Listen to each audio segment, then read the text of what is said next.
Welcome to the Jungle Brothers podcast. I'm your host, Joey, and in today's chat, Paulie and I are talking about the 5 most common mistakes we see in strength training.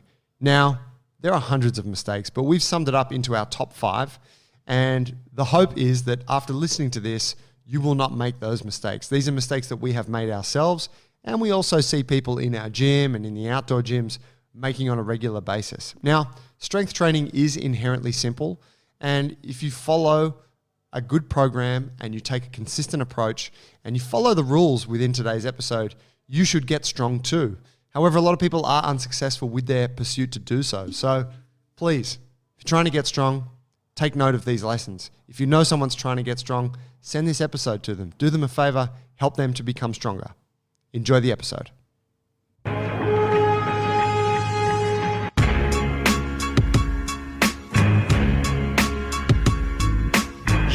You bastard. Brother, they can all hear us now. Hello. Mate, Podcast. sorry I couldn't come to the gym. I'm officially self-isolating. Day 1 of 14, I think. Yes, until you hear back officially. Oh, fuck. I hope, yeah. For folks listening, our little girl, Hattie, we got an email from her school yesterday saying that they've had a positive case from her school. And so everyone who was at school that day has to self-isolate. But they didn't give any, whatever, I guess, like you were saying, Paul, because you've been through this, right? Yeah, we had a case and the kids were going to school on the days Tash was working at the hospital. And yeah, we had to sit tight until they investigate what happened and do the tracing back as best they can. And then, in our case, we luckily only had to isolate. They backdated it, so we had to isolate for only 7 days. So yeah, you'll have to find. I pray that we get that, because fucking hell. I mean, I've actually not really stood. Maybe it's just because we've only just come out of lockdown, but now staring down the barrel of having to stay home for 14 days straight, I'm like, oh, that really sucks. Hey mate, you might be able to unpack a quarter of all the boxes at your new place in that time. Well, you'd think so, except you couldn't fit a fucking rat's ass in this house right now. There is no space, brother. The garage is like overflowing with boxes. I've just moved house, and we've moved to a house that's a bit smaller than the one we're living in. And what was great about the one we're living in is that it had a lot of storage space. And what's great about storage space is that you can fill it up with absolute junk. And you can just, anything that instead of dealing with stuff, you go, I'm just put it in that cupboard and I'll deal with it another time. Anyway, we're dealing with it now.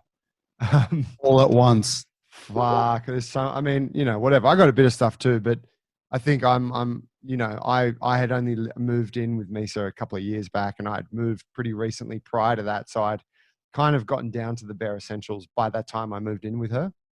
But yeah, fuck. She's got a lifetime of stuff in that joint, I tell you. Well, in this joint. I don't envy you. Yeah. But it's coming along. And I mean, shit, how nice. I can't be mad. I'm in this awesome new house that we're living in, and I'm getting to set it up. And the fact that I'm self-isolating for 14 days and I've got stuff to do at home, like build IKEA flat pack wardrobes and dining tables and stuff, it's really not that bad a timing at all. Personal dream.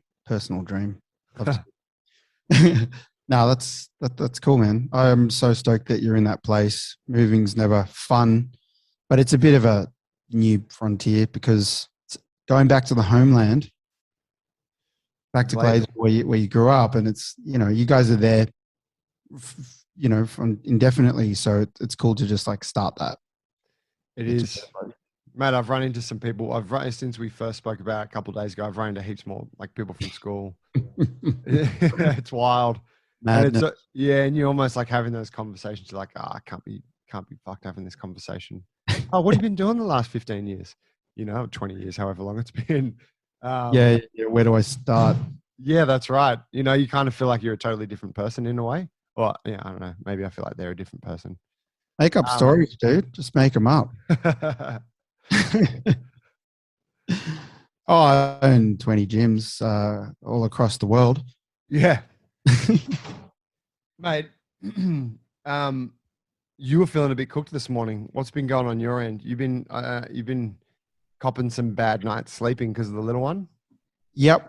And I think we were talking about it, you were too. Yeah, she's just not sleeping great. Or she's actually just waking up is what she's doing, and she's probably having one of those cognitive leaps where anything will just excite the brain, and then they're up, and then they're just like whoa, and then partying and singing and sitting up in your bed, coming into your bed and sitting up. So yeah, it's been tough, and then it's been busy opening the doors and having people coming in, and there's loads of people wanting to join, and that's freaking awesome. We love that. We're and we want to squeeze everyone in and get them through. So, foundation programs is how you do that here in the gym, and we're all running them, and I'm just fitting in people and just doing some longer days that have all led to being a little cooked this morning. I did a pretty heavy session with Susanna this morning, which I really wouldn't have made it through if it wasn't for her even being there. And just feeling it, man, feeling it. It's got to be like that a bit coming back from like there's so much excitement being able to open the gym again. But you forget how much work, like how much load there is on the body and mind going back to a full-time job. Like obviously you're still working through COVID, but it's just a bit different, isn't it? Like I don't know, it's almost like you're a couple of gears back, kind of cruising a bit. Whereas there's just an intensity to having the business. And of course it's coming into that end of the year when people are excited, they want to train, and you've got to like step it up to match that. 100%. Like, there's so much. I mean, I always feel the energy with, like the amount of people that you connect with on any one day, no matter how big or small the connection is on that day. If it's a high volume and they're tiny connections, it drains. It's draining. And coming into here, you see more people. You're talking to more people. Short conversations, many of them the same. And it just traveling to and from work, classes, big groups. There's just a lot of exchange of my energy, their energy, receiving it. And the brain bloody burns most calories, and it's working harder. It's working harder, and it's all excitable stuff. But it is what it is for now because we're busy, and it won't be forever. But you do want to be giving yourself a little bit more time to be and to rest and recover, really. But oh man, it's the energy in here is fucking awesome right now. Had some really mad days. Most days are really good. Just interactions, new people, some of the coaches just stepping into another place, another area in the gym. Prospects of other coaches coming in and having conversations, and people doing their sessions together, and there's wins, and we have the members wins column. There's quite a lot of wins going on at the same time. So yes, it's a good momentum right now. Enjoying it. Thinking back to the you're talking about Lucia and her waking up in the middle of the night and stuff. Oh yeah.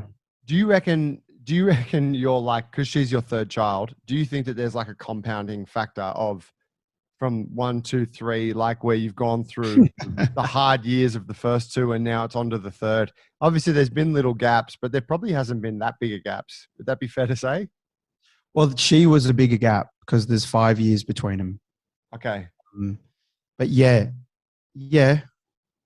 it's weird because you like stress is stress, I guess, but I guess mentally you're more prepared for it. But if you're just not sleeping, you're just not sleeping. It doesn't matter how experienced you are at it. You're still going to receive the fatigue. I guess it's just the mindset around it is easier to deal with because it's just what it is.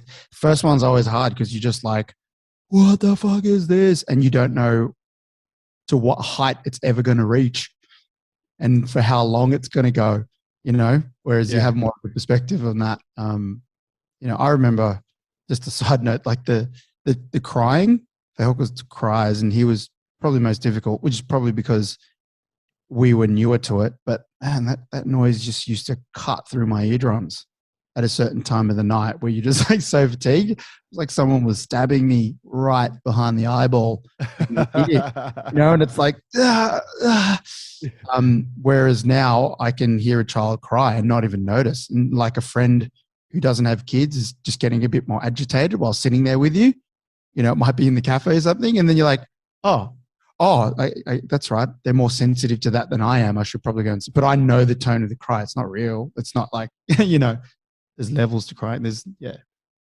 Funny Like totally. You have a palette for the different types of cry. Whereas for them or for me, it's just cry. It's right. Yeah. Man, it's true though. Like sometimes Leo Clark is crying a bit. He's pretty up through the night as well. And I find myself switching between these moments of like, oh, my little guy is crying, and just feeling like it's okay, and I'm going to settle him back to sleep and whatever. But then sometimes I feel super triggered by it, and I'm like, why are you fucking crying? Like, what's wrong? Or actually, it's almost like I think, why are you doing this to me? And, totally. And then you're like, and then you snap out of it. You're like, he's not doing it to you. Like, he's just doing it. But doing what he's supposed to do. Yeah, that's exactly right. But it's so funny because in those early hours, it all become like it can. If you're not careful, you can think it's like an attack on you and your personal space and time. Yes. Yeah. Yeah. Totally. It reminds me of a little like formula that I had, which might help. It was something along the lines of when I get in that situation, I used to think, what has he slept? Is he tired? Like, are they tired? Are they hungry? And then what did they eat last? Especially when they get to like toddlers and stuff, and then after that, the checklist goes on to, am I tired? What have I eaten? And then what did I eat last? And often it's usually they're all good and you're like, fuck, I actually haven't eaten, or I'm really fucking tired. And it's like, it's just me right now. Yeah. Or like I had a beer a few hours ago and now I'm all drowsy and irritable. Oh yeah. So, a bit of that, bit tired. Also, I had this guy I'm doing a foundation program with. The foundation for folks uninitiated is like the intro program that we use at the gym, right? For new people coming in. Yes. Yep. And these days I don't do many of them. Dylan and some of the other coaches and Ty and they've been taking them, and I've always enjoyed them because you get to spend 3 hours with someone. I like meeting new people and, asking them about their lives and obviously, getting them prepped for the gym and stuff, but it just interests me to do that. So I enjoyed taking them, and I've taken a few recently. But he's an interesting young Indian guy, but he is an environmental consultant. And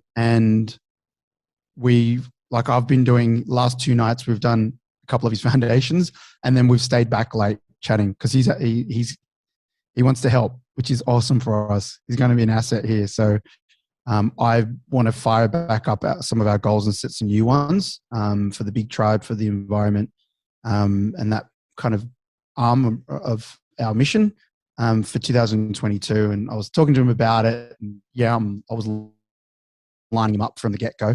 But he really wants to, he's like, yeah, let's do it. So he's analyzing our bins and we're looking through the rubbish and trying to figure out, how to go to zero waste, and it's cool. So anyway, it was it was my own fault that I stayed up a bit late, leaving the gym a bit late with him. It's good. It's incredible that these people find their way through the doors of the gym. It's like they're gifted from God. It's like, oh, hey, you guys want to help with something? Here's someone who can help with that. Yes. Yeah, totally. And, it reminds me the thing that we realized at some point that people want to help. And then, it was a pattern that was occurring, and T probably was the one who pointed it out and articulated that, and it's become part of our community kind of framework that we understand. People want to help. You have to let them help. And I can see it straight away. He will probably get more out of helping us with this project than anything else, because he's got a corporate job, and whatever else. I just think it's really valuable to have something to work on, and people love that stuff, man. It'll be cool. Yeah, it's something I think we didn't really believe it at first when T would say it. He'd be like, people want to contribute, they want to help, they want to be a part of it. And we're Yeah. like, whatever, you're just looking for free labor. And Yes. and we were also like busy gym owners where we're like, we got no fucking time on our hands. Like, who wants to help? Everyone's so busy. And everyone is so busy. But I think we weren't at that point, maybe, or I, maybe speak just for myself, but I wasn't able to like step out from what I do to look at what life is like for a lot of people. It's like, oh yeah, a lot of people don't have a place where they can put effort towards changing and evolving the place and making it better and being part of the community there. And like, it's like without a monetary return. Yeah. Yeah. Almost just for that like human satisfaction. Yeah. And that outlet, like, if people don't have a place to be creative and they don't have a community that's going to allow that. So yeah, it's a really cool thing. What was remind me what the goal was? Was it, how did we call it? Was it carbon negative or carbon positive? Carbon positive. Yeah. Carbon positive. By 2022. Was that the timeline? Yeah. And that was a pre-COVID goal. And, COVID-19, it's 2021 and we're staring at 22. It's been over 2 years that it's really slowed that down. Well, we actually aren't that far away from hitting it, from what I believe, but we needed to put time into more research about exactly where that line is before we can kind of reach that goal. I mean, it's not necessarily about being able to claim that, but we do want to be honest about stating that. But I think we just had to tie up a few things. So I want to get back onto that road. And this zero waste thing I'm just learning about now. And well, that's the next, in my mind, we've come out of COVID and I'm looking at next year as a year where COVID doesn't exist anymore. I feel like it should be in the rearview mirror. I have to act as if it is. And that means, we've celebrated for a few weeks that we're out and I'm just like, let's go. Let's go. Let's set up for next year type thing. And because we've got some catching up to do. Man, it's just one project after another for you guys. Oh, has your internet just cut out a little bit or is mine? It's working all right from my end. Yeah. Oh, good. I think you just froze up for a second. Mate, let's rip in. I wanted to, today I want to talk about 5 common strength mistakes that people make. And this has been on my mind since working in the park throughout the lockdown and witnessing the incredible and vast array of different approaches to training that you see in the outdoor gym and in the park in general. But I thought there's kind of five main mistakes. Man, you could break these down. There's probably about 150. But I was like, I'm just going to simmer it back into 5, and then I want to talk about it. And obviously, we're going to provide the solution for each of them. So it's not just leaving you out on the lurch. We're going to give you the mistake, and then we're going to give you the fix for it and tell you why it's good. Feel free, Paulie, to jump in regarding your personal experience at the park, because I'm guessing you saw some pretty hilarious and also fascinating observations training in the park over the last 6 months. Yeah, totally. I see them all the time, I guess. Mate, become immune. Yeah. First one that stands out to me, and I'm not even talking about people doing boxing in the park. I'm not even going to go there. The fucking hitting pads, and just keep that to yourselves. I'm talking about strength training. So we're saying, all right, how do you take whatever sets of exercises, can be body weight, can be using kettlebells, can be barbells, whatever it is, and get stronger. Now, first mistake that I see is people adding load before they have the technique. So what I'm getting at here is like people not actually having a firm grasp of the technique of that given exercise. Let's say that it's a goblet squat and they don't know how to do it very well, but they're grabbing a heavy kettlebell or a heavy dumbbell, whatever, and they're pumping out goblet squats and getting a sweat on, that kind of thing. Yeah. This for me is this grinds my gears. I guess this comes from, this can come from poor coaching, because if your coach doesn't have good technical standards and then the ability to communicate those standards to you, then you're never going to perform it particularly well. And your coach might be like, oh yeah, that's good. And you're like, oh, I'm doing it good. And to another coach, say myself or yourself, we're like, oh, that's awful. But further to that, you might not even have a coach. So you might just be copying this shit from other people that you see in the park or in the gym. Yeah, totally. Yeah, I mean, there's images of people I saw just flashing in front of my eyes as you were talking. And yeah, I guess poor technique. And I see a checklist here. The second point you're going to bring up has also got something to do with it, which is kind of crosses over, which is your range of movement, which we'll get to in a sec. But with bad technique, injury is the first thing that I kind of see. Whether you're going to get injured within that, you potentially get injured in that session, or you are building a nice foundation for an injury later. Because when you add load, you're putting more load on your joints. And if you're not like traveling with the right coordination, it's safe to bear load, especially when, like in any given rep, or maybe you're doing a lot of load for many, many reps, you're going to fatigue and potentially shear load into areas that you don't want, where you can get injured, the knees or the shoulders, etc. Yeah, I think one of the things that that I feel a lot of folks take for granted is that the body will respond to certain things. So if you get into a poor position repeatedly, like heaps of times, every time you're working out, you're doing let's say you're doing the goblet squats with bad technique, and your knees are going in a little bit, or maybe your feet, one's turned out, one's straight ahead, whatever, you're rounding your back. Over time, your body's going to like suffer some damage as a result of that. Like there's going to be ramifications about it. But I feel like for a lot of folks, they see exercise is often seen as just exercise, and it's like, oh, I just bash it out. Yep. Yeah, I'm just bashing it out, and I've got a sweat up, man. My quads are sore. It was a sick workout, hurt. It hurt, that one. It was a good one.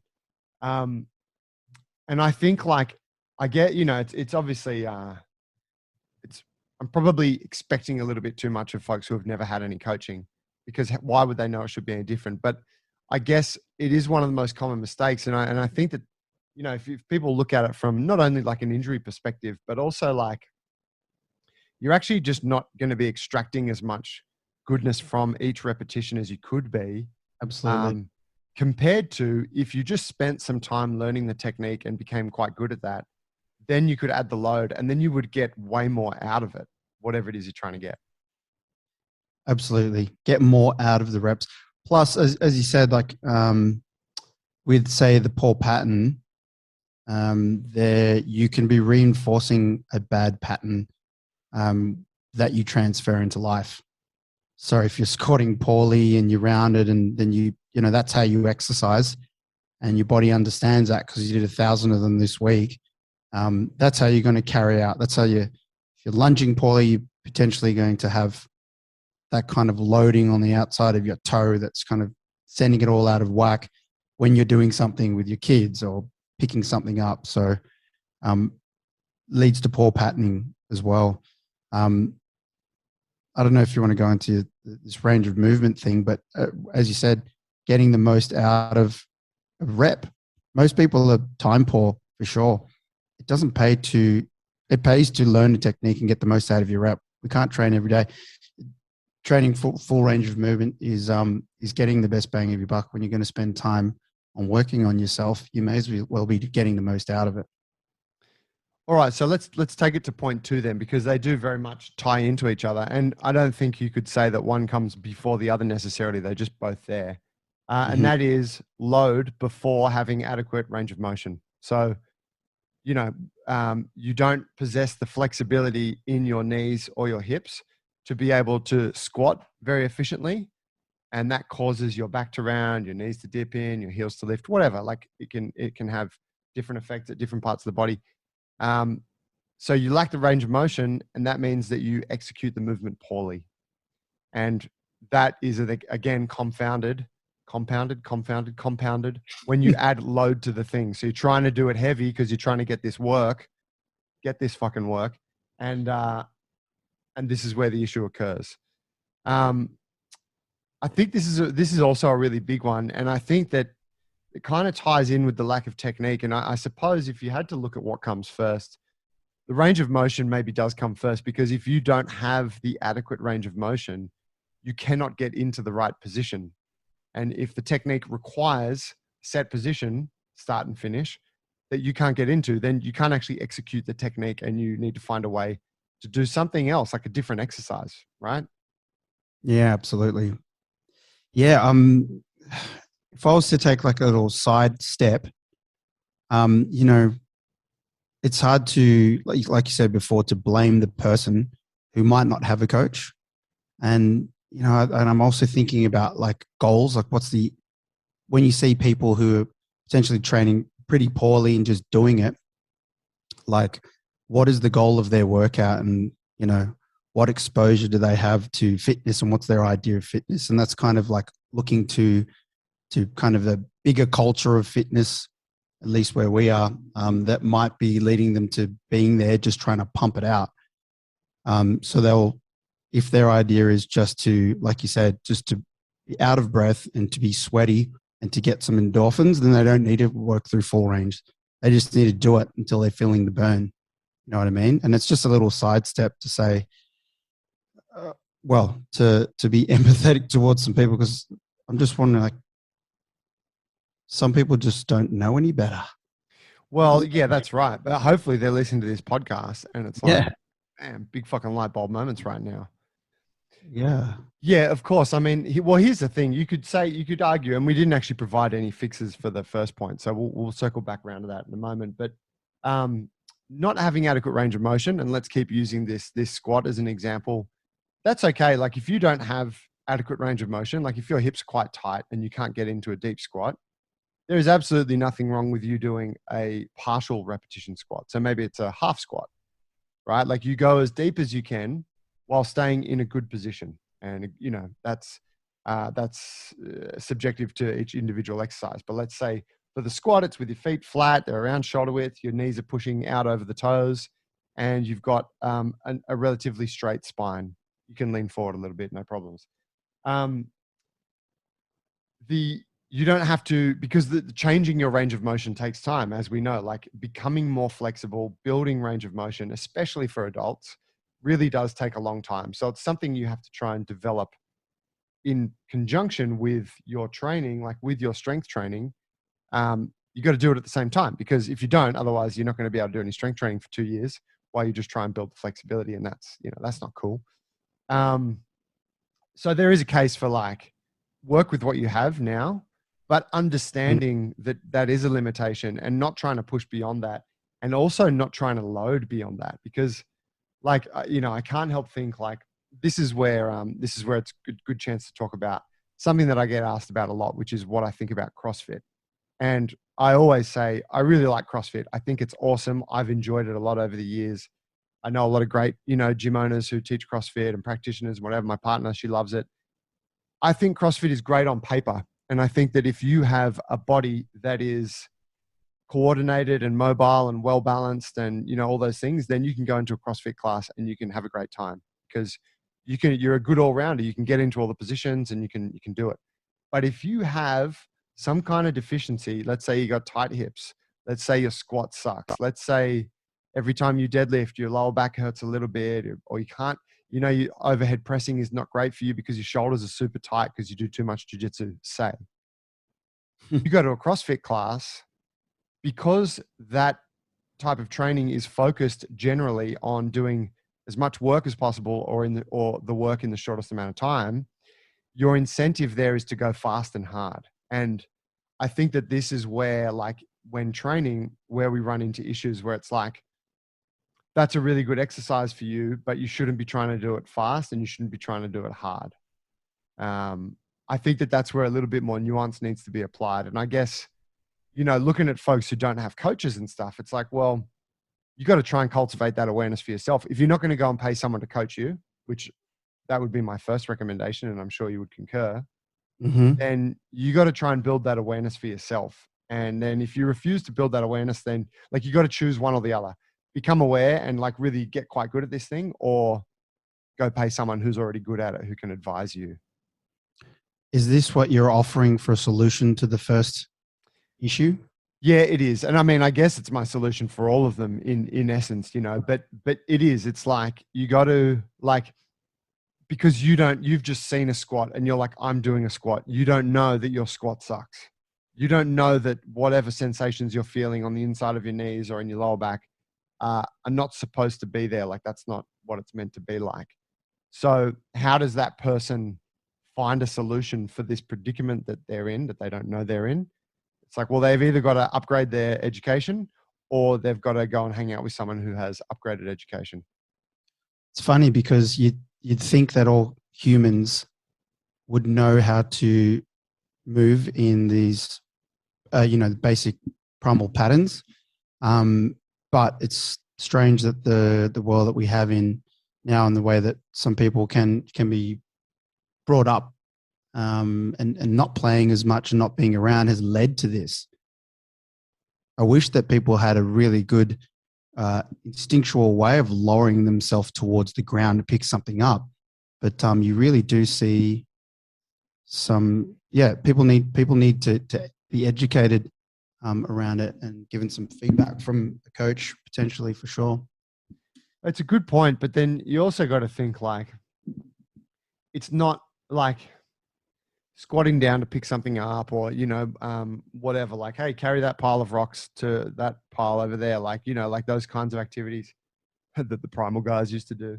Those kinds of activities are like, most people could do that. But when we're saying, hey, put a barbell on your back, put this metal bar that's, designed for this sport and you've got these heavy plates on it, or hold this kettlebell in this position and now perform the squat movement. I don't know. It becomes very technically specific at that point. It kind of, do you know what I mean? Yeah, I do. Yeah.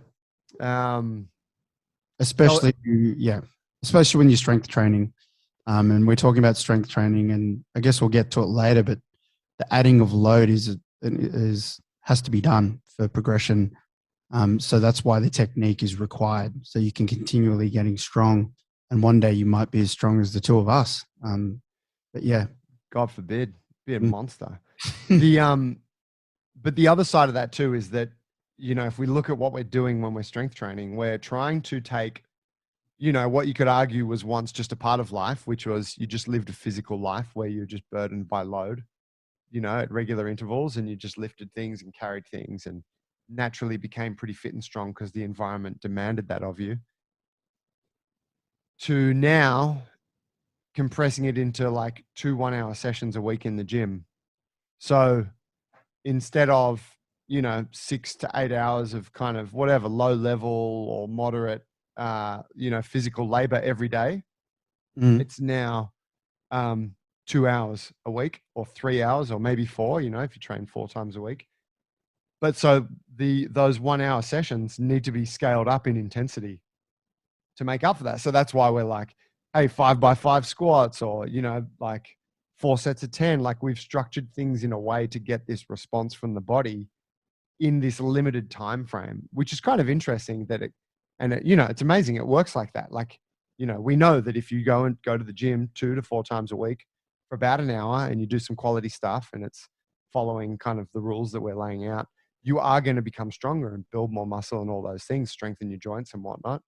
But the trade-off there is that the intensity goes up in those sessions in terms of the weight you're lifting or the load that you're pushing. So that then means there's a greater importance on the technique itself and on the range of motion, because it's more critical now. Whereas if I was just like, hey, go and see all those cardboard boxes full of my junk that are in that room, I want you to move them all to the garage today, and it's going to take you 5 hours. But they're not that heavy. It would be less critical if you were getting into suboptimal positions. By the way, if you're interested in that, hit me up, JB Joey. I could use a hand. I'll buy you a sandwich. I'll buy you lunch. Bronia Park Chicken Shop, the one and only. It's just around the corner from my house. But no, Oh no, I was just going to say. I remember when Joey was into bodybuilding. We were very young. I still am, Paul. Sorry, double guns. But I remember you used to eat a chicken a day. You eating a chicken a day, but you took me to a session at the gym, and then we went to a couple of times maybe, and we went and got chicken. But that was very much the thing. Train, go to the chicken shop, eat as much chicken as you can. Yeah. Half a chicken. It was Uh, half a chicken. Half a chicken. I wish I could have eaten a whole chicken. I couldn't do it. I tried so hard. Yeah, that's right. It was go to the gym at Gladesville. I can't remember what it was called, but yeah, push around a bunch of weights. Not really adhering to any of the 5 rules that we're discussing today. Just push them. Just fucking do it. Whatever that guy's doing, copy him. Do it till it hurts, and then go to the chicken shop and buy half a chicken and some salad and potatoes. That was the first time I ever did incline bench press with you. I remember shaky, skinny arms. Yeah, helpless. Pretty sure the barbell was empty. That Mate, was it's funny to think back that was the beginning of our strength training, journey story. that's so funny. I think I feel like I bashed my head against the wall, not getting any results for a very long time with that. I wish the Jungle Brothers podcast had been available for me to listen to at that time. What was the turning point when you found a coach, or you found some person who, kind of represented a coach, or a new way of, hey, you should think about this? Was there some turning point there? Were you living in Bondi and doing some CrossFit at the time? Yeah, it was that. It was the Bondi thing where I was training at the calisthenics park. Yes. And the guys there wasn't a lot of technical instruction or anything like that, but it was a lot of high volume training. So we would just do shitloads of pull-ups and shitloads of push-ups and like all different variations every day, until you just were like so pumped and so burnt out. It's really good. It's really good for growth. Like it puts on mass. So and coupled with that, I guess I was different. I was a young man then, where I was a boy when we were when we were at the gym, we were just boys, right? So there's definitely a bit more of a hormonal advantage, I'd say. Also too, I was doing CrossFit with the guys, with Glenn and the dudes at CrossFit Bondi at around that same time. And, I think that was kind of that was the beginning of like good technical instruction, like breaking down lifts and movements and trying to master more complex movement patterns like the muscle up or ring dips, Olympic weightlifting, stuff like that. Prior to that, I'd never really done anything that technical, just muscled my way around a bar at the outdoor gym. Yeah, sure. Yeah. So I feel like it was a few factors, but yeah, I mean, I've said this to other people before. I'm like, definitely just being a little bit older helped, because you can just grow a bit easier when you're like 16, 17. Even for me, like I was still kind of like a boy when I was like 20, 21. You're like, you're trying to grow and you want to get big, and it's like not happening. It's because you're a boy. Like it'll happen, I don't think that's any reason to not try, because you're building a habit and you're building an awareness, and you are getting stronger. You are getting strong. Yeah. You just might not be getting as swollen as you want to be. Plus, there was probably heaps of chicks in bikinis around at the bar set up down at Bondi. So testosterone was high. Workouts were harder. Go harder, get sets in. That's right. You always get that extra rep when the bikini girls walk by. Basically. Fuck. I look back fondly over those days. The girls in bikinis, the guys, the outdoor gym, big upper bodies, small legs. It was teeny. Teeny tiny legs. Tiny legs. But going back to that piece, I think the two key things there, so points 1 and 2 was like a lack of technique and a lack of range of motion. And all I can say to folks is like, if you're getting into these positions or you're doing an exercise and you feel like it's uncomfortable for you, you're like, oh, this deadlift is not feeling good, or every time I squat, like I've come away, my knee feels a bit iffy, then those are little signs that you're off on one of those things. Either you don't know the technique well, or your range of motion is holding you back. I would also say most people do have an intuitive awareness of their own flexibility. Most people will be able to kind of give you a score. Like if I were to say to you, how flexible are you in your hips? You can probably say, oh, I'm not that flexible. Hey, like I kind of struggle, like, because you're exposed to it. You go to the gym, there's a warm-up exercise, you can't do it. Or when it's squatting, you're like, I fucking hate the squatting nights, whatever. So, or in jiu-jitsu, say, guys like, oh man, I struggle every time we're doing, whatever. Hate that position. Yeah, that position sucks for me, mount or whatever, because I got tight hips. If that's the case, if you kind of score yourself as like being a bit inadequate, then it's like, all right, well, you're on that side of the spectrum where you need to spend more time on that. And you need to be cautious of strength training in that area, because you could be just grinding it out and putting shitty load onto your joints and causing issues down the track. And stretch more, God damn it. I find myself recommending this more and more. Just stretch more. It helps. Yeah, totally. Yeah, totally. It's tough because, like you said about the hours that most people have in the week to go to the gym. And, it's depending on what the goals are for them. Stretching doesn't seem like you're using that time wisely. So it often needs to be tacked on just a little bit here and there at the beginning, but then consistently in the days between. But yeah, stretch more.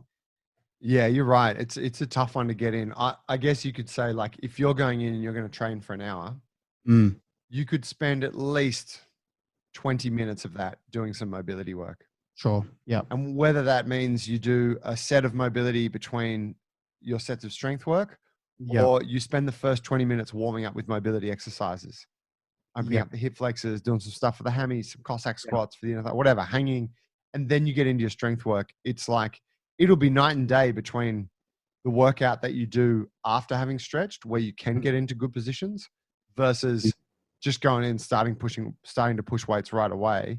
Man, I know that for myself. When I go into the gym and I don't warm up, like my knee, which is notoriously tight, and even if I just kind of try and skip the warm up and just get into it a bit with something that requires mobility, it feels like shit. The first few sets feel awful. You can't, like, you're really forcing it. Yeah, absolutely. I find my warm ups getting longer and longer at the moment. Sometimes, you're a little tired, or pick up a this or that, but I persevere with them. I've never been someone who, some people stick to a program in a certain amount of time that's given. And generally speaking, that you should do that, listeners. You got a program to do, you do it twice a week, you do it this time, get in there and get it done. But no, you should also use your intuition. And I've never been the person who kind of just grind through that one thing. I spend a bit of extra time because I know I'm going to get more out of the workout in the long run, even if I miss a set. But yeah, stretching's good. Before we go on to the third point, another thing I want to mention there about folks building that awareness, and this is something I really wish people would do more, is ask someone who you think has the answer. So when you see someone training like at your gym or the outdoor gym, and they're like, you see that they have something you want, they're like, wow, man, that guy looks like he moves like an animal, or like, look at that girl, look how like mobile her hips look, or she's got a great deadlift. Like, go and ask her, like, hey, I'm trying to like get good at deadlifting. You seem really good at it. Could you give me a couple of tips? How dare you suggest that, Joe? Because would that be harassment? Clearly my ego's in the way. Clearly talk to other people because they're listening to headphones, and clearly it's easier to YouTube it, even though they're right there. When I say go and talk to her, I mean go and ask somebody else what her Instagram name is, find her account, and then slide into her DMs and be like, can you help with my deadlift? It's like, no, that's funny. It's a cultural thing, hey, and for sure. That is, you think it's obvious. Go and first recognize that you're not good at it, and then find someone and be humble enough to go and ask someone for advice. It seems easy enough, but it really is if you can get past that, it's the best way to go forward. Find someone who knows what you don't know. It is fuck. I try to initiate these conversations at the outdoor gym. I'm there. There's other people there, and I'll see people looking at stuff that I'm doing, and I'll be like, "Hey man, how you doing?" Like I'm the guy that says hi to everyone. I'm like, "Hey, how you doing, man?" And they're, "Oh, good," you know. And I'm like, "Oh, what are you working on?" And I'm looking for an in for them to be like, "Oh, like let's exchange here a little bit." Most of the time, I'm not looking for new information, if I'm honest, in that situation, because I feel like I'm pretty well versed in what's going on. Every now and again, I see someone that's doing mad shit, and I'm like, "Man, tell me about your process there." But I'm like, why won't these fools ask? And it's totally that ego piece, and whatever. Like people, I guess maybe it's not even ego. Maybe some people feel like they can't, or there's something that's not cool about interrupting someone else's workout to ask them for advice. But fuck, I love talking about this shit that I know. Like we got a whole podcast around it. Like that's all you want is for someone to ask you, right? It's your livelihood. You know, you mentioned that in a podcast, a month ago or more, or maybe it was us chatting, and I realized that I hadn't been doing it much, and it turned me a little bit because I'm going in, I'm doing it, and I'm with whoever I'm with at the time. But I thought, fuck, it's definitely me as well to talk and chat to other people, but it made me go ahead and have more conversations with people. But yeah, I'd love to see that. I wish it was more like that, for sure. So what's the advice there, Joe? Ask people. Fucking talk to people, man. Take your earphones off and go talk to some people and ask them, ask them about shit. And don't ask the biggest guy in the room. It's not, this was always a thing. Like when we look back at our old days at the gym and stuff, it was like, you ask the biggest guy, how do I get big? And then you take his advice. And sure, like they're going to, the guy that's the biggest guy in the room's probably going to know something about getting big, but whatever, chances are it's not going to work for you in the same way. However, because there's so many factors that go in towards that, right? But when it comes to like a movement or an exercise, you can generally see when somebody's doing it well. And, to ask that person, hey, can you give me a couple of pointers about that exercise? It's just such a surefire way to start to access good quality information. We can't guarantee it's going to be good, but it's probably going to be better than what you're doing, standing there by yourself with your noise canceling earphones on the whole time. And it's a nice exchange, a human exchange. And you're clearly both there with similar interests, and worst case, you'll have a discussion about it, and kind of just point at the thing for a bit and think about it. And that's surely beneficial for you to be thinking about what you're doing. Like, how bizarre is that? Yeah, I know. We take that for granted at our gym because people just interact constantly. But it's when you get to another gym, like an outdoor space or, a Globo gym, like a Big Fitness First or something, and everyone's earphoned up, not talking to each other, ignoring each other. And it's like, man, this is super weird. It's like I don't know. It's like everyone's got this kind of shield around themselves, this noise canceled shield. A little bit. Joe Rogan podcast. But yeah, I did have some good exchanges, and Susanna, who I train with, she's there more than me at the particular park that we've been training at during both lockdowns, and she's like there all the time, and she's built relationships, and it's turned into a community, and that's great. And we speak all the time about how valuable that is. But then it's a resource. You've got people you're doing it with, and there's all the benefits that come with that. Should we move into our third point, which is third mistake people commonly make when strength training, a lack of consistency. Now, this lack of consistency applies to the entire process. So I'm talking the repetition, or like the reps of each movement you're doing, through to the workouts you're doing, through to the program you're following. So we're looking from like the micro to the macro scale. There's a lack of consistency.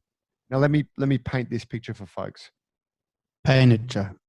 Lack of consistency with your repetitions, meaning you bash it out, you're doing the thing, not much awareness of what's going on, and your first rep versus your fifth rep versus your 10th rep versus whatever, the 10th rep on your fourth set are all potentially very different.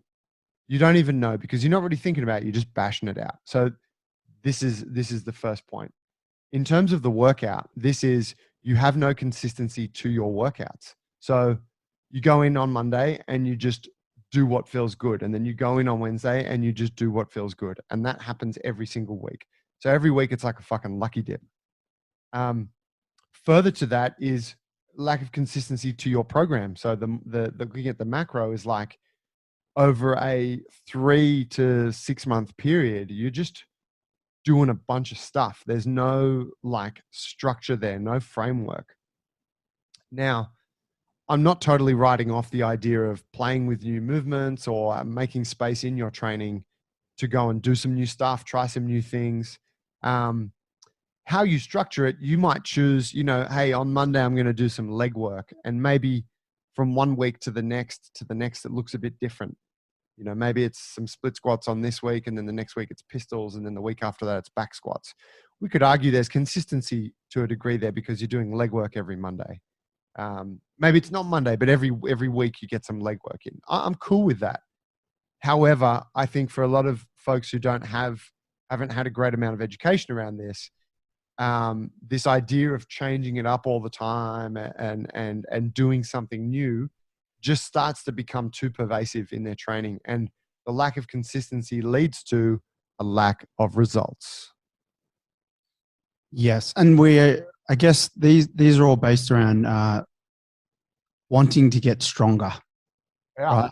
These are all about strength, and if you want to get stronger at something, a movement pattern, you've got to do it.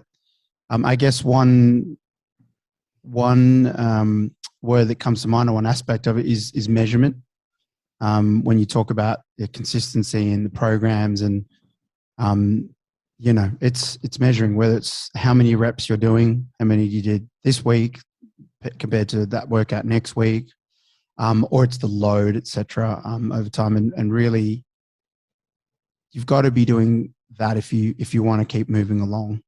And if you're new to it, it certainly helps to actually be writing it down or keeping a spreadsheet on your phone or putting it somewhere.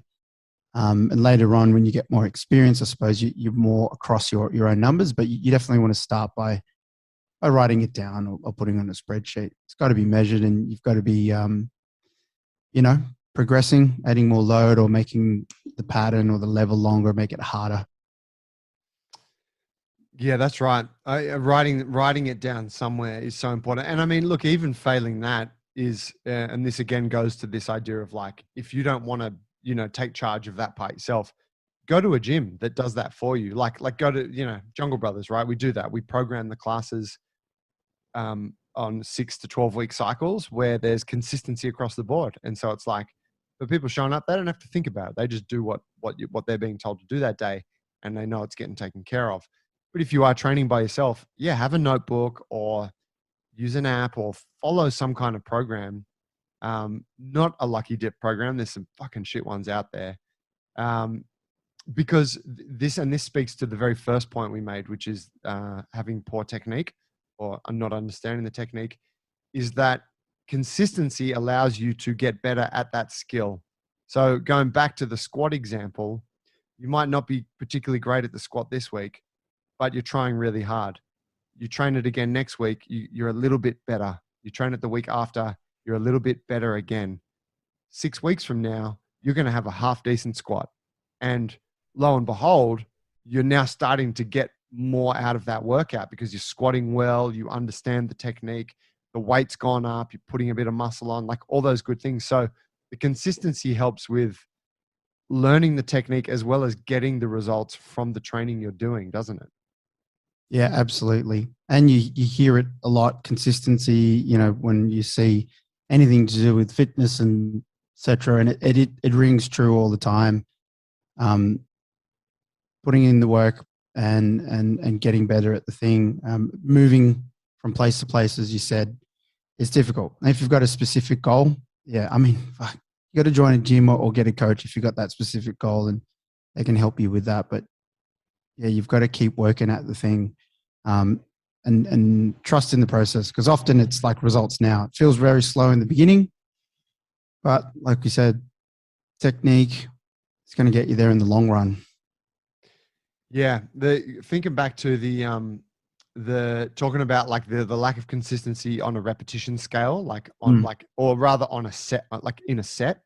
I think about this with people that I've coached in the past, where you'll look at their set and each repetition, like they'll be doing 8 reps of a deadlift, and each repetition will look a little bit different, and you'll be like, fuck, there's no consistency there. And then you'll say, oh, how did that set feel? And they'll be like, good.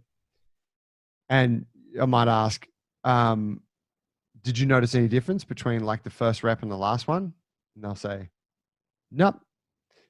And you're like, fuck, like this person just has, like, there's no awareness of what they're doing, because they've actually just done 8 kind of kind of different little movements. But they thought they were doing the same one. And I think that lack of consistency just speaks to a lack of self-awareness, a lack of focus at the time. Like, okay, I'm here to do this thing. I'm investing time in my training. I'm paying for this, probably coach or a gym membership, whatever. I'm going to get good at it. And it's like, you got to focus with that. You got to put mental energy into trying to do it as well as you can. And, if you can focus now, then next week when you come in, you're going to be a little bit better. And like I said before, you're just going to continue to improve. So I think that like the goal should be for anyone's strength training, when you're doing sets of an exercise, like every repetition should look the same. Every repetition should be executed as well as possible. And it should be to the point where from someone standing and watching, they're like, fuck, that was a clean set. Every repetition looked good.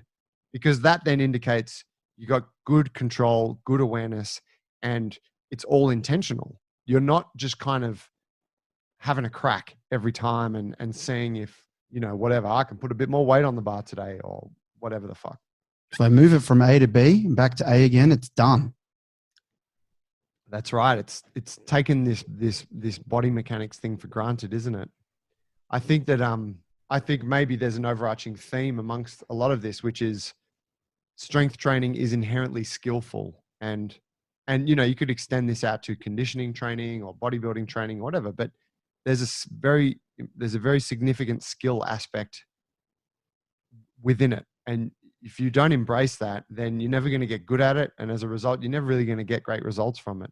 But if you can acknowledge that it is skillful and it does take time and repetition and consistency, then fuck, man, you can get super strong and jacked and whatever you want. Yeah, I like this conversation because it makes me think of just how we're doing things at the gym here, and keeping people on track with their strength training. Because sometimes, say if you're training and you like to say what we do, and you come here and you're like, they're going to take care of it. I think hopefully they understand that, getting stronger is going to help them get to, like, so their goal isn't necessarily, I want to get stronger. It's, I want to feel more confident, or maybe it's more specific to doing a big hike or something like that. But knowing that strength is going to underpin that goal and it's going to help them toward that goal. Because you speak about being intentional with it and trying to get better at it. So, if you have a good coach, they're going to help you link that towards your goal, and hopefully they're setting, and you're eventually doing it on your own, and you're setting your intention that, this session, I'm doing it really well. I want to do it well because it's part of the bigger goal type of thing. You know what I mean? This is our strength session. To put it simply, okay, that session's our stretch session. This one here is our conditioning energy system kind of session. You know what I mean? It's like we're here to get strong, not to just get it done. And then this is what's getting you towards your goals. So let's do it well. Yeah, that's right. That's right. I mean, you know, I was training jiu-jitsu last night, and I think that it's very much a similar thing with that. It's like you got whatever some time at the beginning of class where you're drilling techniques, learning new techniques, and it's like you have to really focus and try to do the technique well. And I'm guilty of sometimes not and just fumbling through it and kind of, you know, and you're like, no, I'm here to learn a skill. Like let's apply ourselves so we can learn this skill. Yeah. I mean, not every workout is perfect as well. And you're not always going to be there to do it. Sometimes you just need to get it done that day. But you know, that's what you should kind of want to be drawing back to, hey? Yeah, totally. Yeah, you're gonna have times when you take it a bit easy and whatever. But I think if you look back at your training and you can and you can say, yeah, for the most part, I apply myself and I am getting better and I do really try quite hard, then great, that's what we're going for. But if you can't say those things, then I think that it kind of speaks to a gaping hole in your approach to training, and it's perhaps using it. You know, it's perhaps not giving it as much, um, you know, thoughtfulness as it deserves. Because Um, I don't want anybody to be weak. no, you don't. You care. You care more than they do, Paul. Something you do often. You do, You don't care you? more than they more. Yeah, that's like the curse of a coach. You care more than they care. I know. I was going to say jiu-jitsu is a tough one. And I know we're talking about strength training, but just on the side, if you applied that that idea of doing it well and the technique part of it, like I guess because it's tied in with fight or flight and you know competition, that you know, and how I just find so many people often will just skip the technique. It's like, you know, it's, you know, when you have someone coach a technique and it's clearly got 6 steps and they'll go to step 1, 2, and then it'll be like 5, 6. Yeah. And, you know, and it's just like, and on the other end of the spectrum, you got people, I'm probably on the other end of the spectrum where you just like drown yourself in the steps and the technique that you might not get as much done. Like you go too deep into the technique. Yeah. I was like, oh, I won't let myself actually do this in real motion time because I don't want to miss a step.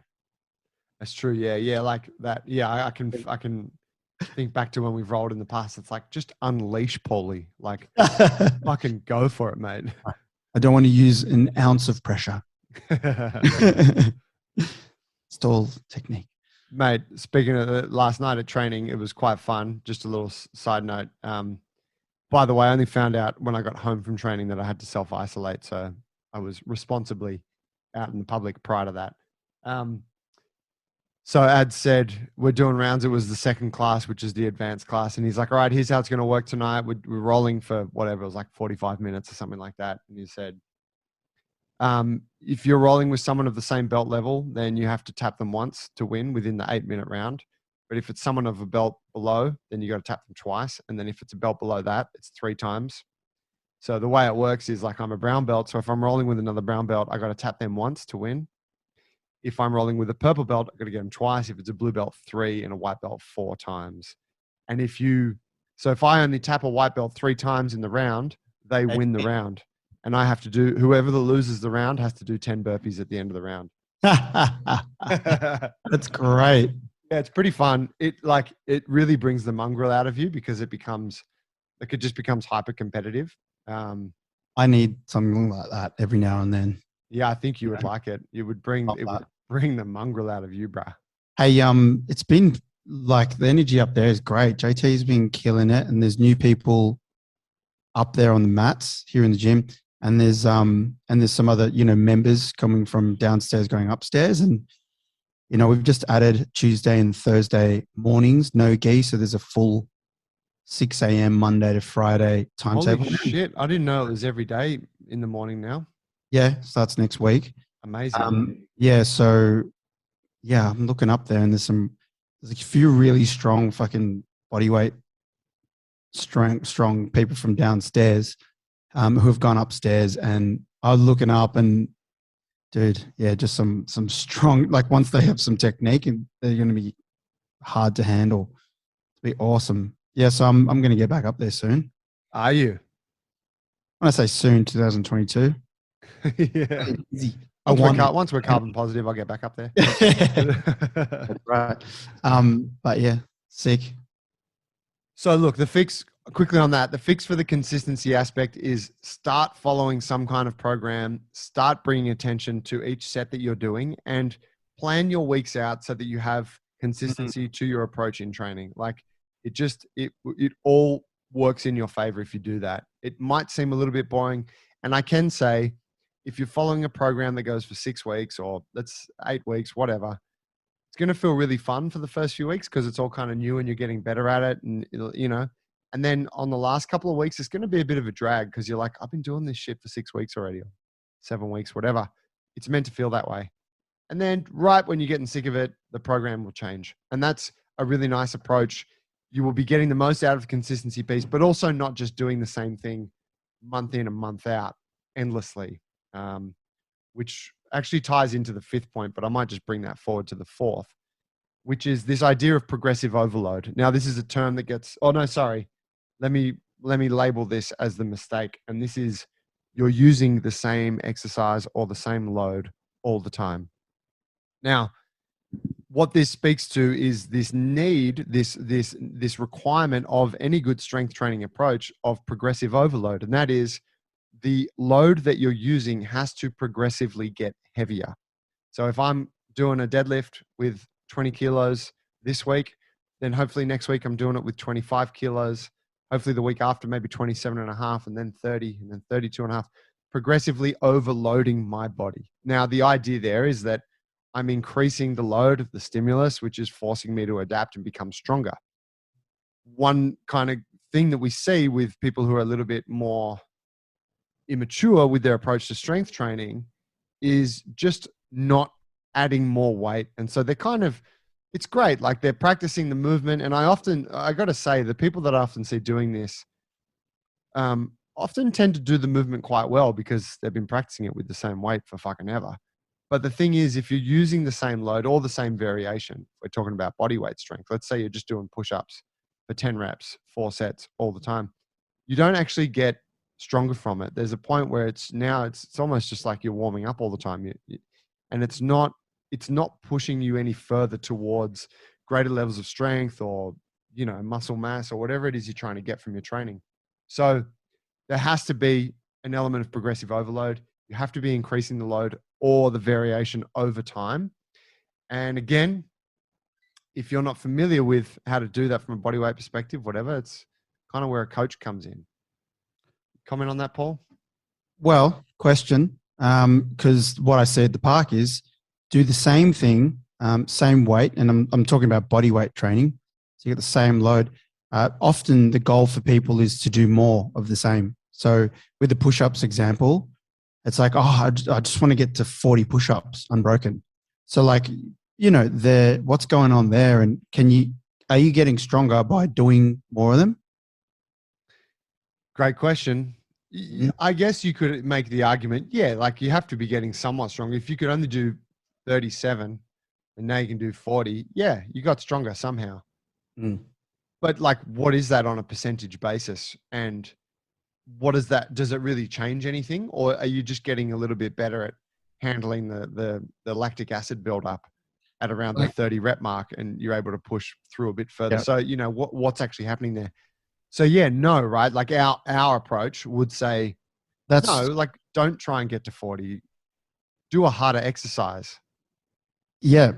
So I guess that's like strength endurance type of training, and that might be specific to your sport, but it won't let you push any more weight for a single rep potentially. So say if you were doing 10 push-ups all the time, you got really good at that, you were to test a 1 RM. That is, if you're in a push-up position, what's the heaviest weight I can put on my back and still get it done with 1 rep? By then doing more and more push-ups, I'm going to train the next phase and do 20, 30, and I got to 40. It probably would make your 1 RM go up, but not as great as if you were overloading with a plate every time you did your 10. Like right? putting a plate on your back, making it loaded? Yep. So then instead of doing 40 and I'm going to do 10, but I'm going to do it with 10 kilos on my back. then 12 and a half, etc. And I guess that's what we're getting to in terms of just pure strength, or the ability to be able to contract your muscle in that, or that group of muscles in that coordinated movement. Is you got to add load progressively to make you strong. That's what stronger is. Strength endurance, I guess, is a different thing. Yeah, that's exactly right. And look, you could say, yeah, add more load to it. Or in the absence of that, let's say you don't have plates, you could increase the range of motion, which makes it harder. Or you could change the body position to increase the mechanical load. Yeah, totally. So for, and this is again where it's really handy to know someone to talk to someone who knows about this shit. It's like, oh, you got real good at push-ups. All right, why don't you try and do some dips now? Like that is a really logical step that we use in the gym all the time. It's like, all right, once you've mastered the push-up, you could do like a deficit push-up where you're going deeper between a couple of kettlebells or parallel bars.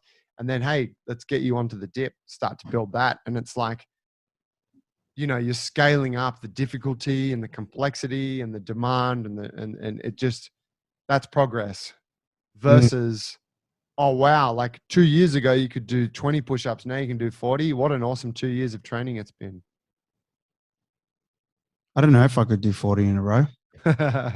I bet it's the kind of thing, I reckon if I put a gun to your head, you'd probably do 100. Who fucking cares? I got strict technique parameters that I wouldn't allow myself to get to 100. Have you done, do you remember Betsy's 100 push-up challenge? No. Oh, vaguely. What was it? You should give that a go. And for anyone listening, I say that like if there's anybody out there who's listening, for those of you listening, thank you for listening. Hello. Try and perform 100 push-ups in 4 minutes. Now, just try and do it, right? And you structure it however you like. And I've done this multiple times with people. It's really cool. It's fun. I failed it when I first did it. And then I tried a different strategy and got it. Give it a go. 100 push-ups, 4 minutes. If you can't do like 10 to 20 push-ups on flat ground, then don't try and do it on flat ground. Like put your hand, do it on a bench or whatever. Like make it a bit easier for yourself, but just set it at a realm where you could perform 10 to 20 reps and try and get 100 in 4 minutes. What's the technique? You got to break it down for us now. How many per minute, or do you do it every? I can't tell you. No, it's a challenge. I can't tell you how to do that. Come on. Do it and come back to us.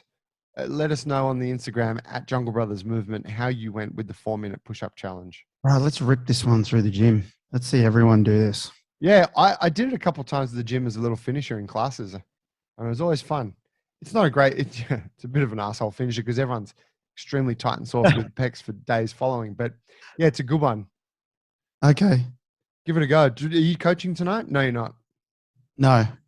We've got the coaches training session here, so maybe we should do it then.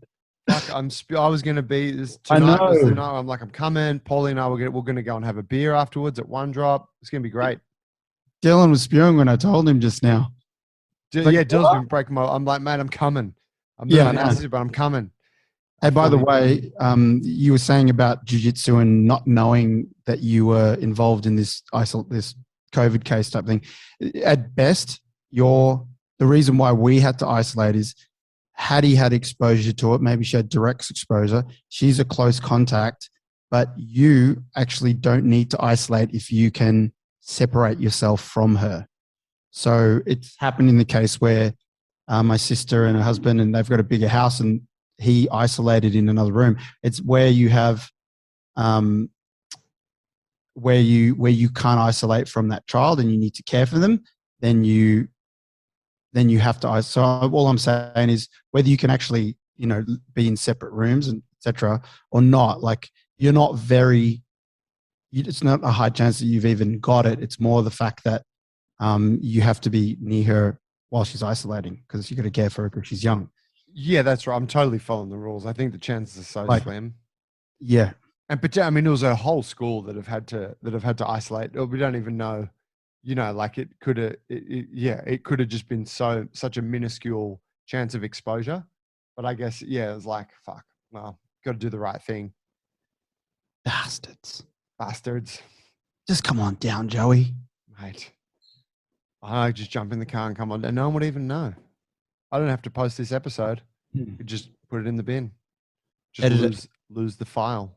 Just the file. But so the big thing there is, guys, if you are not like, the fix for this is, if you look back at your training and I'm like, I am doing the same shit week in, week out, year after year, then that points to, okay, maybe you need to change it up a little bit, and maybe you need to find a way to make your workouts a little bit more challenging. Not to say that what you're doing is not hard, because sure, trying to do 40 push-ups is hard, but maybe get a bit of help from someone. Hey, I'm really good at these push-ups and I kind of seem to have nailed lunges.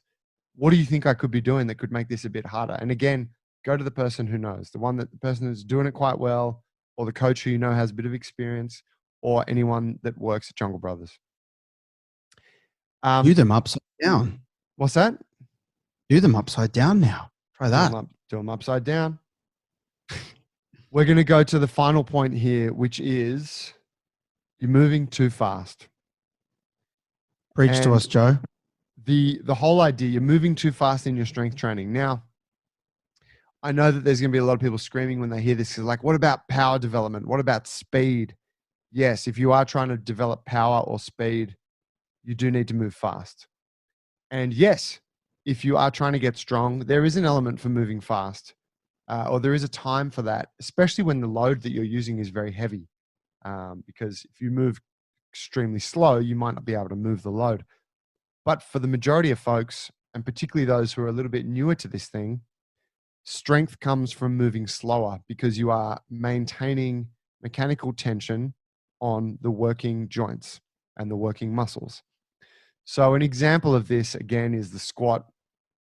If I'm just pumping out the squats really fast, dropping down at free fall speed and then blasting back up, and I can get 10 reps done in 10 seconds, I'm using a lot of momentum there. I'm using a lot of momentum, which means I don't have to use mechanical tension. I don't have to use muscular energy.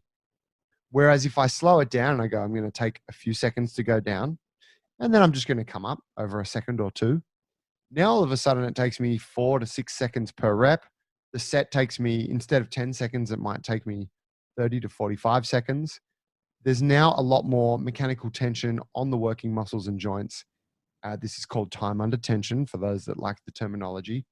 But essentially, I'm under load for a longer duration of time. And that means that per workout or per week or per cycle, per program, whatever, I'm under more load. And this is where I get more strength. Happens all the time. See it all the time.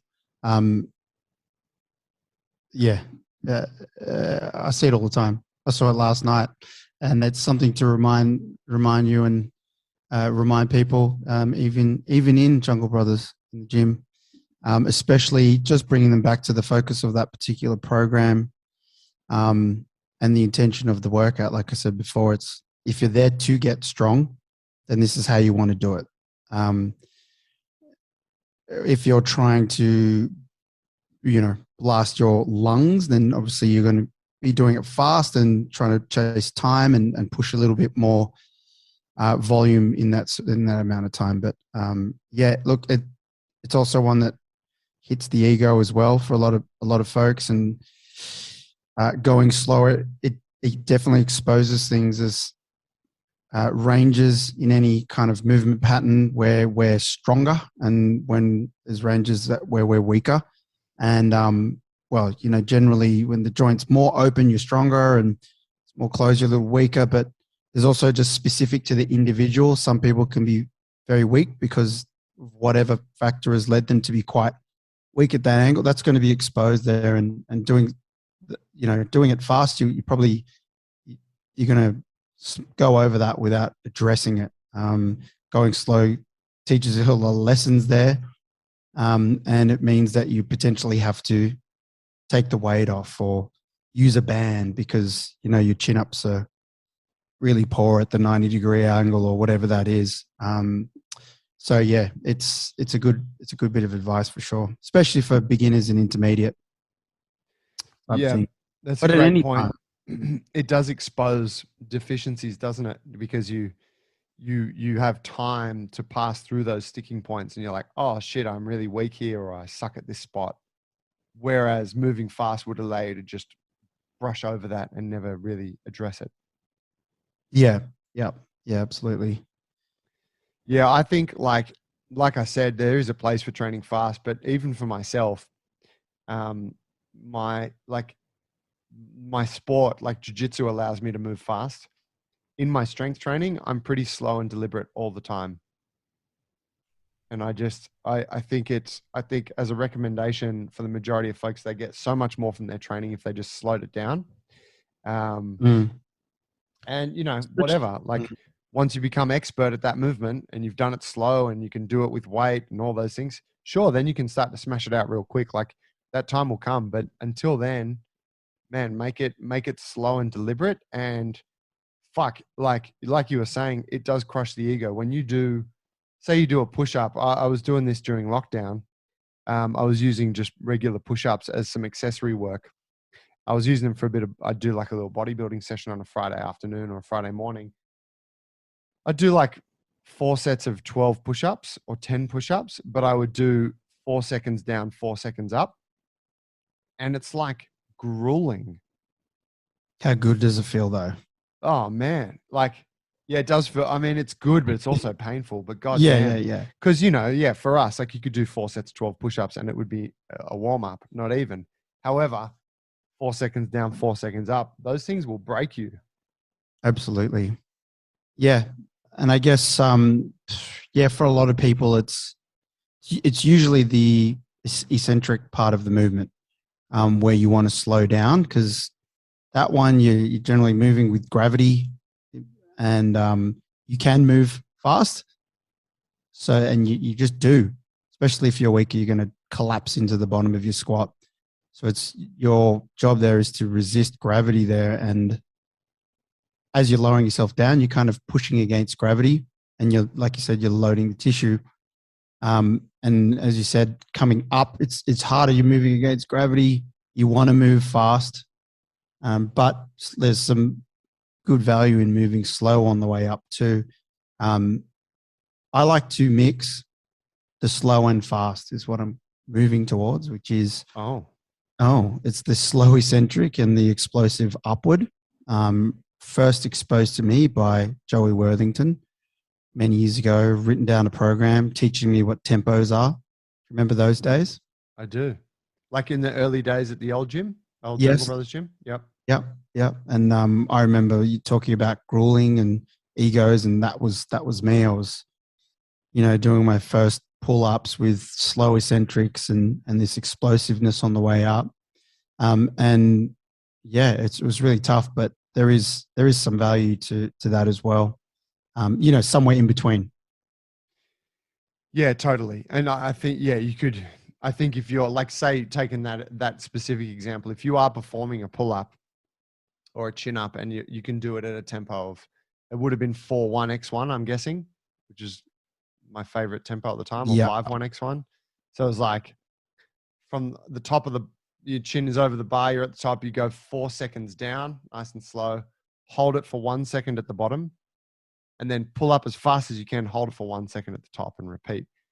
Like that's fast through the concentric phase, but there's also a pause at the bottom and a pause at the top, which is really important there because it's taking away your ability to use your stretch reflex. So forcing you to stop at a dead hang and hold for a second, then like, man, pull as fast as you want. You can't actually pull that fast, right? Like there's a lot of tension on the muscle. So I feel like for folks like, yeah, like those pauses and that slow eccentric, perhaps add those into what you're doing and they just make anything infinitely harder. And the beauty is harder means you get way more results from that exercise you're doing. You get jacked. You get fucking way jacked. I mean, look at me now. I'm wearing a pink tank top from the Movement Collective. Shout out to Rod Cooper over at the Movement Collective. With that hair though. This fucking Lego hair, mate. I've got a haircut booked for the 8th of November, hoping to be back out in the world by then. I'm not chopping it off though. I'm just getting it, shaped. I like it. I really like it. Oh, thanks, man. Yeah, I mean, I really like it too. That's why I'm growing it. I just got to get it tended to because there's some real thickness to the sides and stuff. I got to just get someone who can give it a bit of steeze. When is that haircut? Sorry. 8th of November, Okay. a week and a bit. When is that? Okay, good. Because you might want to consider the theme for the Christmas party before you cut it. Oh, what's the theme? Well, there's a few going around, but you know how serious we get. If, like you said, more hair, more options. You might want to use it to your advantage. That's a great point. Because, But I need a theme to be locked down before the 8th. Can we? yeah, can we do and it that? will because it's going to be next Friday. It's going to be locked in. Okay, wonderful. There's some good ones being thrown around. People like. Are Huh? you gonna give? I'm about to give a fix for this, but are you gonna give us Are you gonna give us a little teaser about the Christmas party? Oh yeah, December 4th. It's going to be wicked. December 4th, is it? December 4th, Giddy up. 3 p.m. at One Drop Brewery. Oh yes. The coolest place to be in Botany. Yep. And it's going to be wicked. There's going to be an after party with details to be revealed about the after party, which basically means we're looking for other venues other than the gym. But, I mean, I'm stoked to have it at the gym actually and just be like, yeah, we're having the after party here. But I am looking at some other options, just in the area. But yeah, man, can't wait. So yeah, it'll be themed, and you know how we get down. People are going to be wild with their, creations, and I want to lock it in by next Friday. And I wanted to ask your opinion on some of them, maybe after this. And got the DJ texting me. He wants to be confirmed because it's getting booked up, mate. Dan DJ. Sester. Yeah, he's like, mate, it's getting booked up. I need you to confirm. Doing parties here and there, multiple venues in one night. So yeah, should be wild. Holy shit. Okay, so you got Sesta coming in. Yeah. Awesome. Who else? Anyone else? Well, no, Sesta just texted me. I was going to ask you think that's a good idea? Sesta from 10? So yeah, put him on late. We'll be back here. That'll be late when, wherever we go. That makes sense. Yeah, he's an after party DJ for sure when the evening gets dark. Yeah, well, there's the classic, story about when he went too dark. He was in his own world at the party here that one year. And I was saying to Dylan, yeah, but that time you went too dark. And Dylan's like, I want it to get darker this year. This year I want it to be dark. But the music at a Christmas party is such a tricky one because everyone's got an opinion, don't they? Yeah, totally. No, but whatever we do, it's going to be special. It always is. For anyone that hasn't seen, you got to go back into the Jungle Brothers Instagram and look at some of the photos from last year's.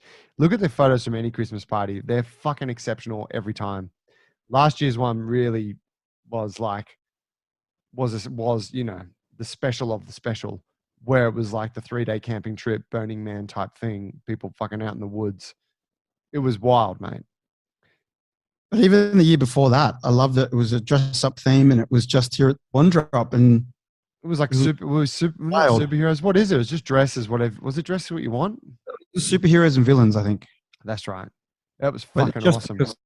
It's just the effort everyone puts in, and they're there. They're despite it being not away and it's in Sydney, like people have turned up to fucking be there and have a good time. It's like everyone's been to a lame party where people don't put the effort in. Yeah, these that's guys right. put the effort in. Yeah, it's not that kind of dress up. Like you cannot come if you haven't put some effort in. Even if you just threw something together, that's okay. But you got to show up in costume. And you got to be there to mingle and dance. Get fucked up. Now let me just wrap that last point. So simple fix. Sorry. No, not at all.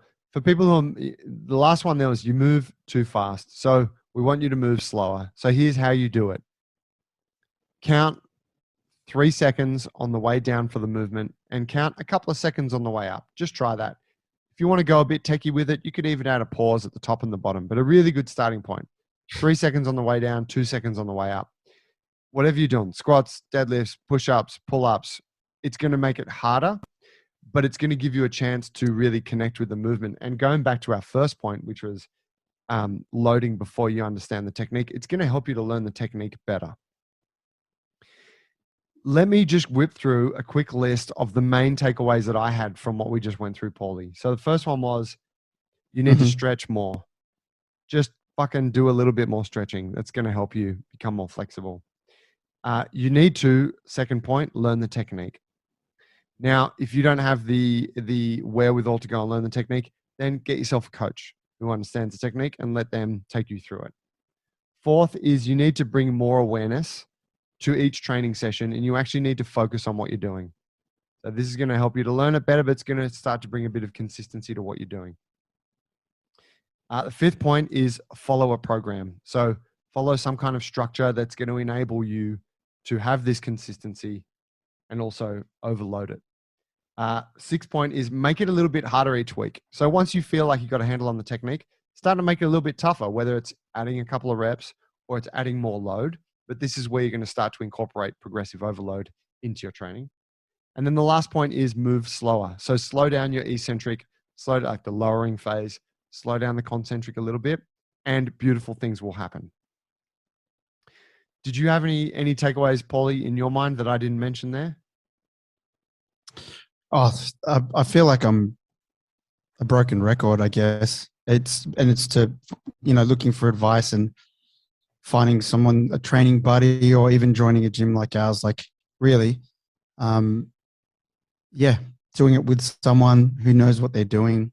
It's getting a coach. It's joining a gym with people who have that attitude of getting better and trying to train smarter, looking at what information's out there and tearing the ego away and trying to do it together, really. So it's just one real big plug, really. Yeah, that's right. Guys, junglebrothers.com. About it, really. No, that's a fucking excellent one. And that's right. We spoke very much about that, which is, go fucking talk to someone who knows. God damn it. Now, tell me what the main themes are that you're throwing around for this Christmas party. We're going to wrap in a couple of minutes, but give me a little tantalizing breakdown here. Oh, in terms of themes? Yeah, are you allowed to expose those now, or is that not? Oh, no.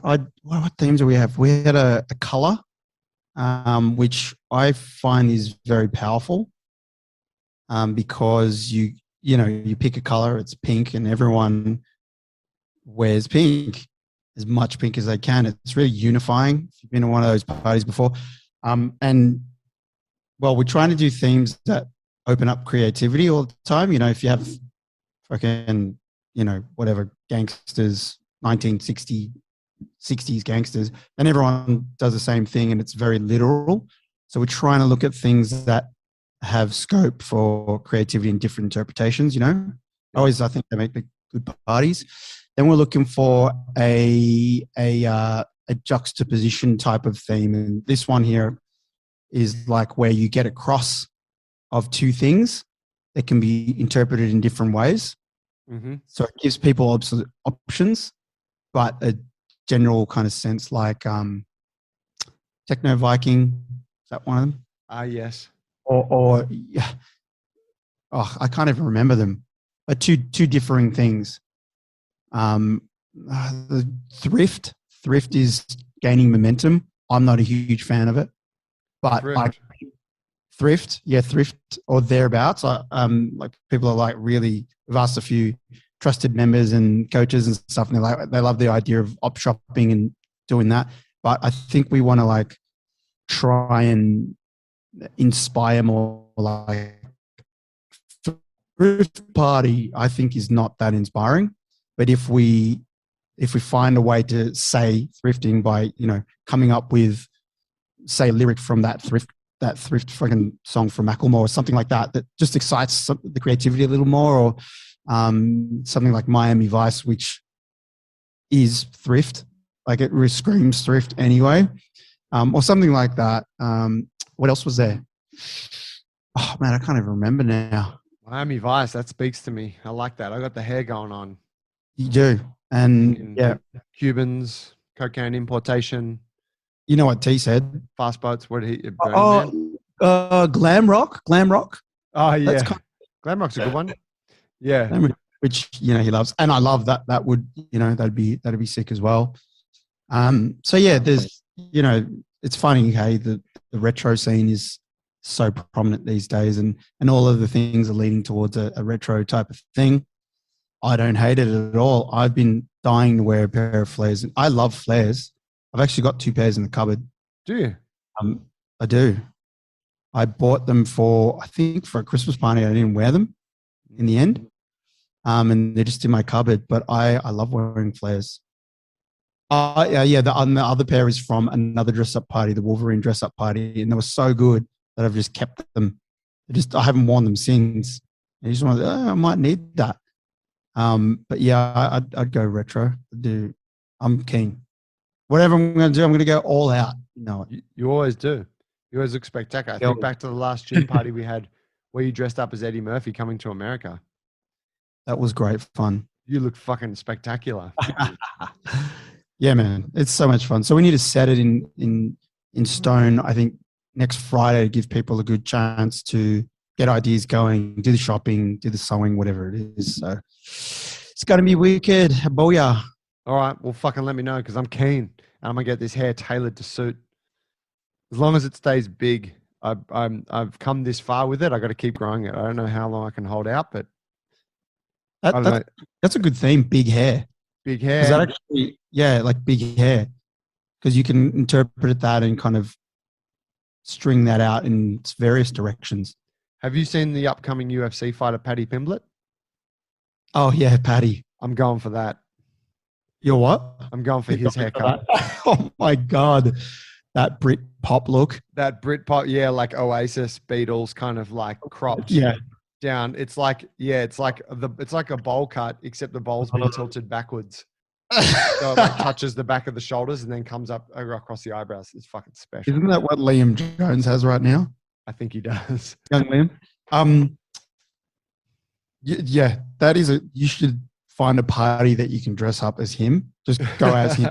Get the haircut and be in the little shorts and the gloves. Next directors meeting we have, I'll be like, UFC is always a good theme. People always get excited for a UFC theme.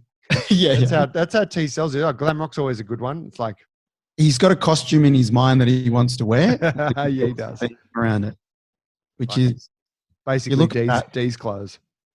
If you look at that, how that works in his brain there, that's actually been of great value to Jungle Brothers, because that's how he does it. He thinks of the end goal thing, and then he builds everything else around it, which is kind of cool. Yeah, that's right. I think this would be a great theme, guys. Yeah. Oh, by the way, yeah, Jungle Ballina should say, because it has an Instagram, amazing. And he's on it and he's opening soon. I thought I'd just plug him a little bit. Fucking A. Well, he's supposed to be opening T's Gym, Jungle Ballina, will be open on the 8th of November. Correct me if I'm wrong, which at the time of recording, this is the 29th of October. By the time this is released, if I could do mathematics on the fly, holy shit, this episode's potentially going to drop on the day that T's Gym opens. Wow. Well, yeah, don't make us a liar, T. Make sure it opens. So here's what you need to do. Listening, please. On your Instagram, go and follow at Jungle Ballina. That's Jungle Ballina, Ballina. T's Gym, show it a bit of support. Follow the journey, because this is, as I posted on the Jungle Alliance Instagram, his gym is the first true offspring of the Jungle Alliance. Yes, correct. It's exciting.